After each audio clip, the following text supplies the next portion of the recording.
Bonjour à tous, bonjour mes frères, bonjour mes amis. Je fais cette vidéo pour parler des hautes instructions, ce sésame que la France a utilisé pour piloter nos pays, une arme de destruction massive et de génocide. Mais pourquoi je parle de ces hautes instructions? C'est parce que l'homme du 6 novembre 1982 a magnifié ces instructions, les a simplifiées au point d'en dégoûter leur maître. Que reprochait la France à Biya et à Déby? C'est moins simple que ce qu'on ne croit. C'est ce que nous allons voir dans cette vidéo. Commençons d'abord par l'homme du 6 novembre. Il a été formé pour servir la France. Donc, il a fait l'École nationale de la France d'outre-mer et il n'a qu'un seul diplôme, administrateur colonial, qu'il a obtenu en 1961. Et il est le seul président de la France-Afrique à assumer sa servitude sans complexe. Il n'hésite pas sur tous les plateaux internationaux à clamer qu'il est le meilleur élève de la France.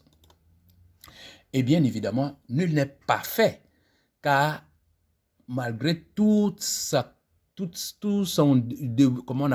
dévouement, il a fini par merder en dévoilant les hautes instructions. C'est pour cette raison qu'on dit que le 6 novembre est la journée mondiale de la malédiction. Alors, nous allons voir dans cette vidéo d'abord l'historique, la structure et la nomenclature des hautes instructions. Nous allons voir leur impact sur la vie des Camerounais et des Africains, notamment cet enfant de 6 ans qu'on a offert comme cadeau d'anniversaire à l'ambassadeur de France sous les hautes instructions. Et nous allons récapituler l'impact sur le Cameroun et les plus abominables impacts, tels que l'ambassadeur de France qui se prend pour le président du Cameroun. Donc l'historique, ça commence avant les indépendances et ça va continuer après les indépendances. Et à partir de 1982, on va entrer en mode pilotage automatique qui va entraîner une déclinaison des hautes instructions dans la France-Afrique. Commençons par la structure. Avant les indépendances, c'est-à-dire avant 1960, nous étions des colonies, c'est-à-dire que la France envoyait des instructions au comptoir colonial. Il fallait fournir tel nombre de cartons de bananes, de miel, de plantains, d'arbres, d'esclaves, et le comptoir colonial s'exécutait. Donc, aux origines des hautes instructions, c'est une structure coloniale. Et après les indépendances, vous savez tous ce que De Gaulle a fait en dévoilant les indépendances. Les instructions ont continué. Au lieu de s'agresser au comptoir colonial, on s'agressait aux présidences des républiques. Donc c'est une photocopie de la structure coloniale. Et à partir de 1970-1980, certains présidents vont commencer à prendre leur distance par rapport à Paris. Et c'est là où on va contourner les présidents en cooptant les ministres et les députés. Donc, on commencera alors à parler des hautes instructions, puisque les instructions ne viennent plus d'en haut, mais ça vient d'un peu plus haut. Ensuite, on va passer à une autre étape qui sera l'intervention des multinationales. En fait, c'est un tournant. À partir de 1982, François Mitterrand va dire à Paul Biya, nous sommes à l'aise avec vous, laissez-nous diriger le Cameroun, allez vous reposer. L'ancien président camerounais va prendre femme et enfants et ira s'installer à Genève jusqu'à la fin de sa vie. Et nous aurons alors les très hautes instructions qui vont intervenir.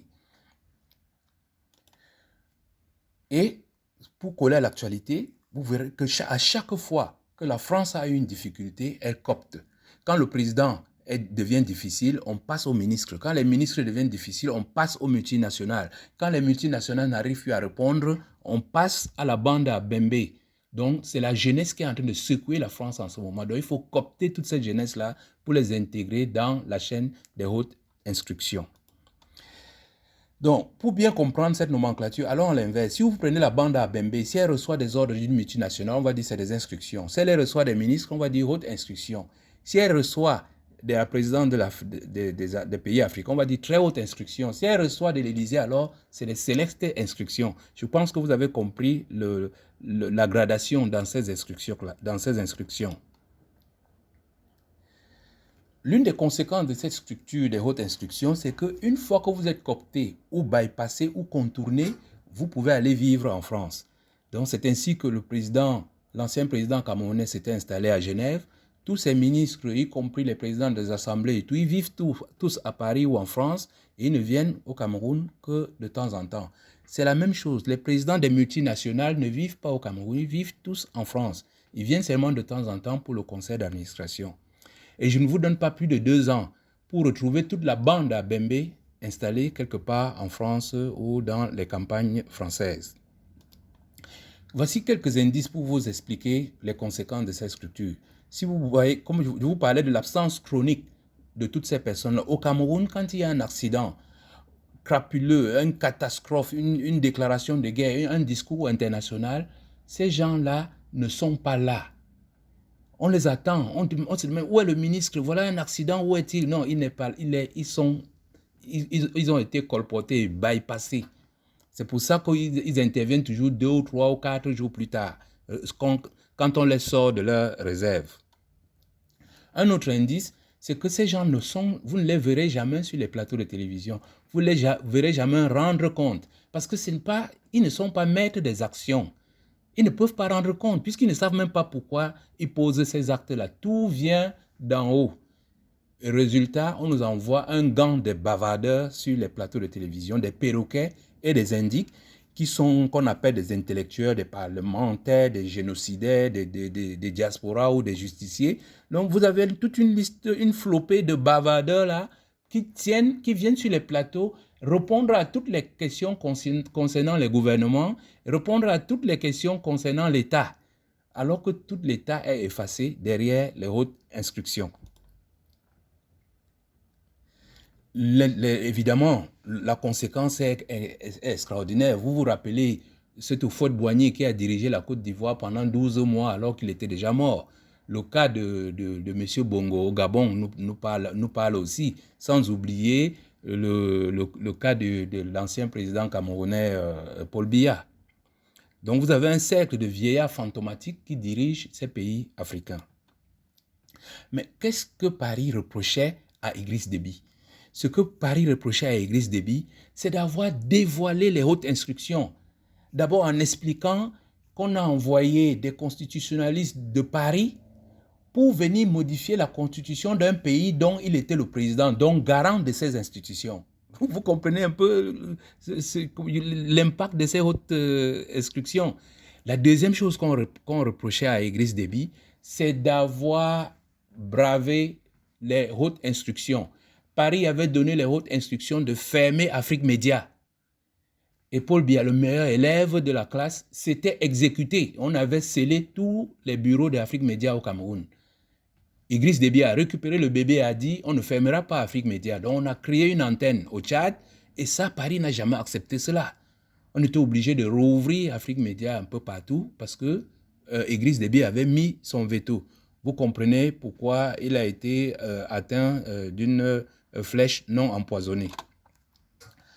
Deuxième cas, qu'est-ce que Paris reprochait à l'ancien président camerounais Paul Biya?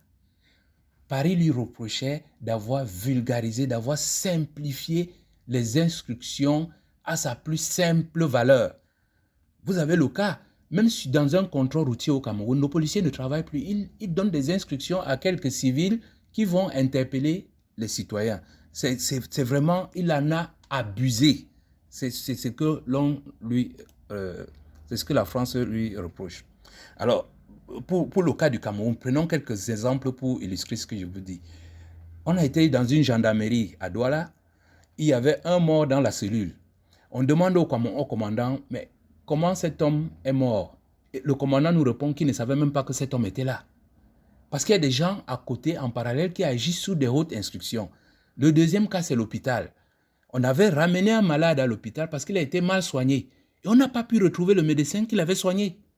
Parce que tout se fait sur des instructions dont on ne comprend. Quand vous arrivez à l'hôpital à Kentini, vous avez toute une flopée de personnes qui vous abordent. Vous ne savez pas d'où ils sortent. Ils travaillent sous des hautes instructions. Prenons le cas des ministères. C'est pareil. On ne sait plus qui fait quoi dans les ministères au Cameroun. Le SGP est parfois Premier ministre. Le Premier ministre est parfois ministre de la guerre. On ne sait plus tout ça parce que toutes les instructions viennent d'en haut. Et le cas de l'ambassadeur de France dont je vous parlais tout à l'heure, l'ambassadeur de France un des ambassadeurs de France au Cameroun a reçu un jour une petite fille de 6 ans comme cadeau d'anniversaire. Très surpris, il a demandé, mais d'où vient ce petit enfant? On dit que c'est sous les hautes instructions, on nous a demandé de venir déposer cet enfant ici. Et l'ambassadeur se demandait, mais comment vous avez accepté un enfant dans mes bureaux? Ils disent, mais au téléphone, il y avait quelqu'un qui était en communication avec vous. Il dit que c'est sous vos hautes instructions qu'on lui a demandé de déposer l'enfant ici. Bon, la fin de l'histoire est tout autre chose, mais ce n'est pas ce qui importe. Ce qui importe, c'est de voir que vous avez un vigile qui est pris sous les hautes instructions et qui se retrouve avec un bébé de 6 ans dont il ne comprend même pas l'origine. Maintenant, parlons de l'évolution des hautes instructions au Cameroun. Sous les hautes instructions au Cameroun, il n'y a plus de dialogue entre Camerounais. Ce monsieur a passé 40 ans au pouvoir, il n'a jamais dialogué avec les Camerounais. On parle de grands dialogues, de tripartite, de ceci. Tout ce qu'on a fait au Cameroun, Paul Biya n'a jamais été là, puisqu'il est à Genève. C'est Paris qui donne les instructions.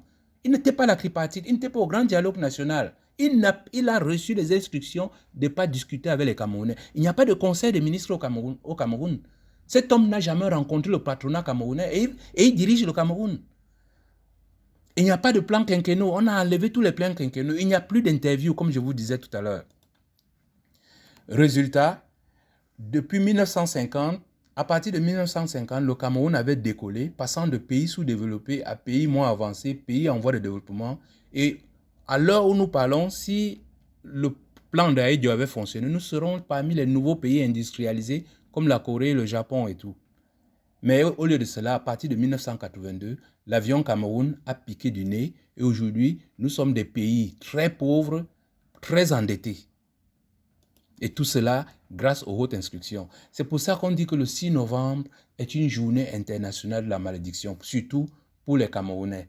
Et j'aime souvent ajouter que même en multipliant vos imaginations par la profondeur de l'éternité des temps immémoriaux, vous serez toujours très loin de l'ampleur des désordres et des dégâts causés par la bande à Biya en 40 ans sous les très hautes instructions de Paris. Alors, je vais maintenant vous citer quelques aspects abominables de ces hautes instructions. On se lève un matin, on dit au président africain que vous aurez la santé pour tous en l'an 2000. Croisez-vous les doigts, tout ira bien. On attribue les marchés. Les sociétés françaises ne participent jamais aux appels d'offres, mais c'est à eux qu'on attribue les marchés. On signe les APE, on fait la dévaluation, on part au FMI, tout ça en disant on n'y va pas, mais on y va. Donc, il y a ce tribalisme d'administration qui est installé sous les hautes instructions de Paris. Et aujourd'hui, on leur dit, allez, aujourd'hui, c'est la décentralisation. Maintenant, c'est l'émergence en 2035. Allez dans tous les pays francophones d'Afrique, ils vous disent la même chose, qu'ils font la décentralisation et ils vont émerger en 2035. Et tout cela en mettant toute la jeunesse en prison et en tuant les gens. On a annulé la formation militaire au Cameroun. Les bars sont maintenant installés dans les établissements scolaires.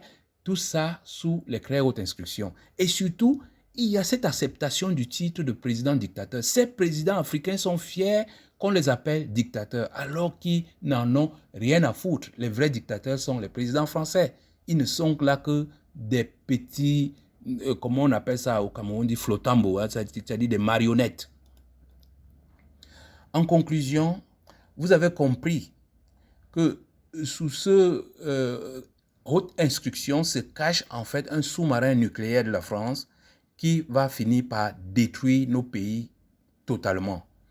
Et si vous avez compris, je vais encore vous donner un dernier exemple pour illustrer comment le dévoilement des hautes instructions par l'ancien président camerounais Paul Biya a créé des séquelles insurmontables dans notre pays.